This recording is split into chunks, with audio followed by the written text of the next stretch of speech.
Magandang gabi po sa ating lahat. Ang ating babasahin ngayon ay makikita sa Nehemia sa Kapitulo 11, versikulo 1 hanggang 10. Ito ang nakasulat.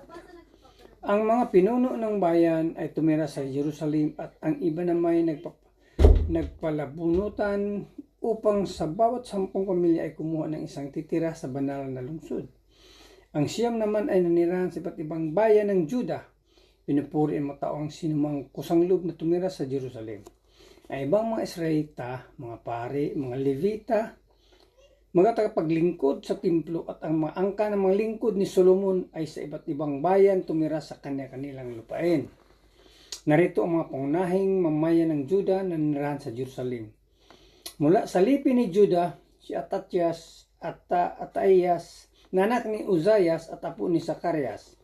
Sa kabilang sa kanyang mga pinuno sina Amarias, Sifatias at Mahalalel na pawang mula sa angkan ni Perez na anak ni Juda.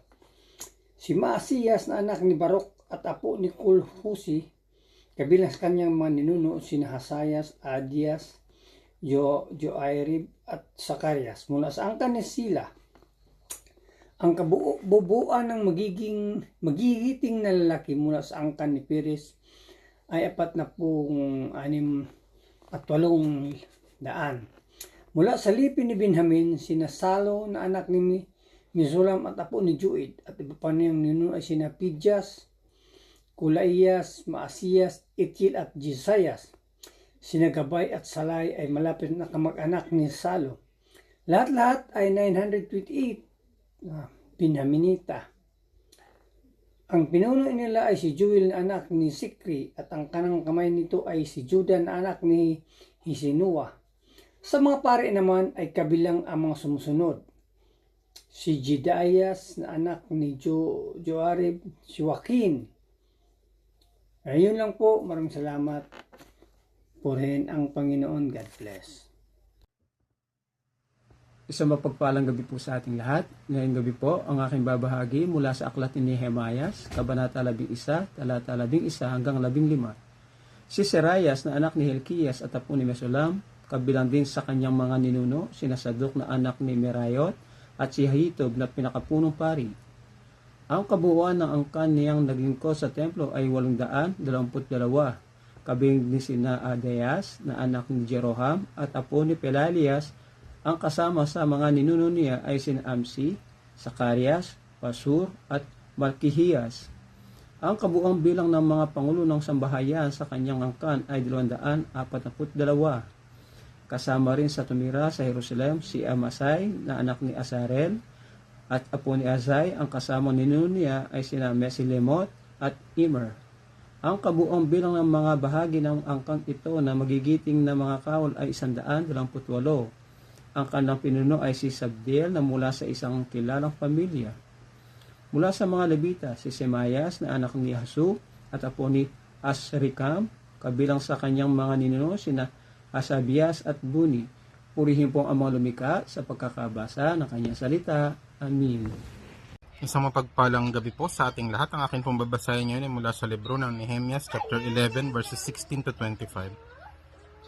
Si Sibitai at si Jozabad na dalawang pinuno ng mga Levita, mga katiwalang namamahala sa mga gawain sa labas ng bahay ng Diyos. Si Matanias na anak ni Mika, si Mika ay anak ni Sabdi at si Sabdi ay anak ni Asa. Si Matanias ang nangunguna sa mga awit na umaawit ng pananalangin at pasasalamat. Si Bakbukiyas na kasama ni Matanias, si Abda na anak ni Samua. Si Samua ay anak ni Galal at si Galal ay anak ni Jeduton. May 248 lahat ang mga Levita na nakatira sa banal na lungsod.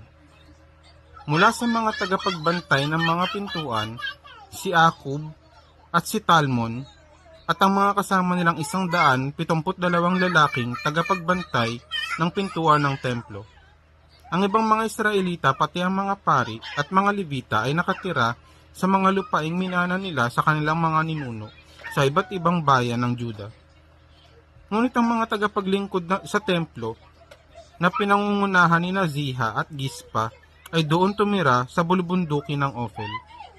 Ang pinakapinuno ng mga Levita sa Jerusalem ay si Uzi na anak ni Bani na anak ni Hasabias. Si Hasabias ay anak ni Matanias na anak ni Mika.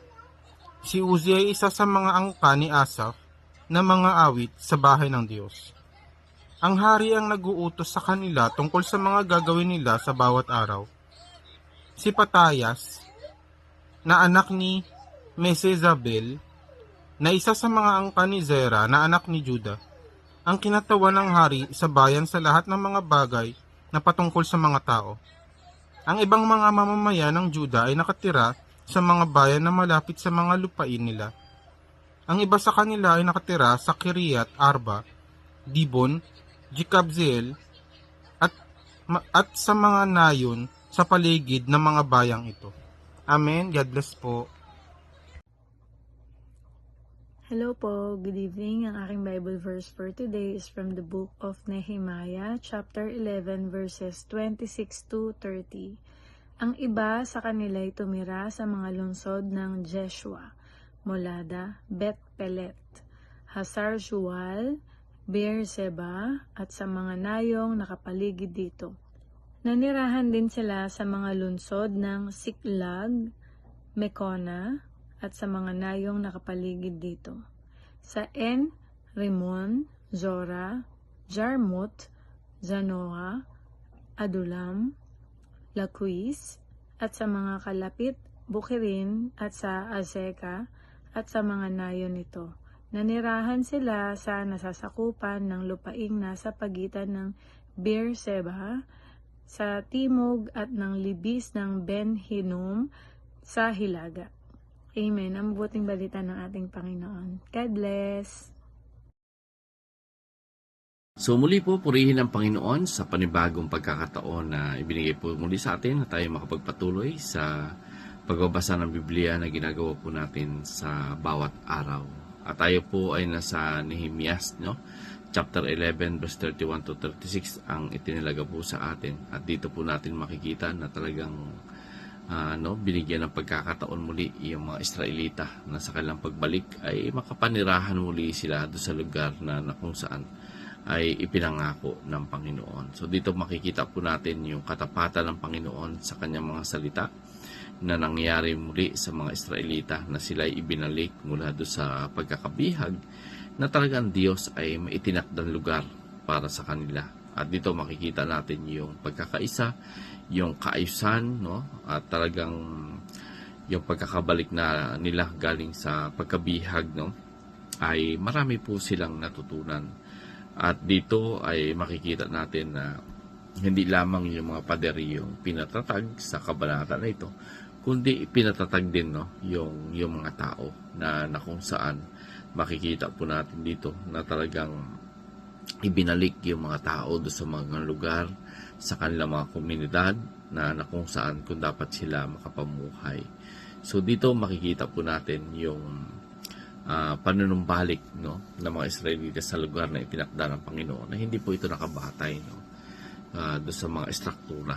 Bagkus ay yung pagpapatnubay ng Panginoon ay ito po yung isang katibayan na yung proteksyon ng Panginoon ay lagi po nating mararanasan. So, purihin po ang Panginoon and God bless everyone.